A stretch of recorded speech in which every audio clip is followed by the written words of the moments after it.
మన ఐలో కనిపిస్తుంది కదా బ్లాక్ పోర్షన్ అనేది ఐరిస్ అంట. ఆ ఐరిస్ మధ్యలో డార్కెస్ట్ బ్లాక్ పోర్షన్ ఉంటుంది. దానిని ప్యూపిల్ అంటాం.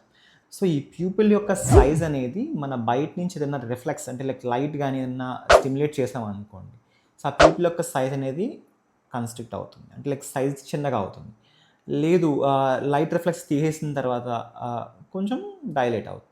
సో, మెడికేషన్ కొన్ని రకాల మెడికేషన్ వల్ల కూడా ఈ ప్యూపిల్లరీ సైజ్ అంటే బ్లాక్ పోర్షన్ యొక్క సైజ్ అనేది ఆల్టర్ అవుతూ ఉంటుంది. సో, ఇలా ఆల్టర్ చేయడానికి కారణమైన కొన్ని రకాల మజిల్స్ అనేవి ఉంటాయి మన ఐలోని.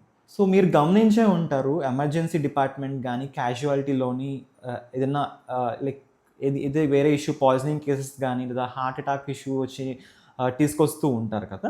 సో, వాళ్ళల్లో ఫస్ట్ ఆఫ్ ఆల్ డాక్టర్ ఏం చేస్తారంటే కంట్లోకి లైట్ పాస్ చేసి చూస్తారు. వాళ్ళేం గమనిస్తారంటే, మన ఈ లైట్ యొక్క రిఫ్లెక్స్‌కి ఆ ప్యూపిల్ సైజ్ ఏదన్నా కన్‌స్ట్రిక్ట్ అవుతుందా లేదా, రెస్పాన్స్ అవుతుందా లేదా అని తెలుసుకుంటారు. ఒకవేళ అది రెస్పాండ్ అవ్వకుండా అలానే స్టిల్‌గా ఉంది అంటే గనక పేషెంట్ చనిపోయారని అర్థం. డెత్ కన్ఫర్మ్ చేయడానికి ఇదొక ఇంపార్టెంట్ పార్ట్ కింద ఉంటుందన్నమాట.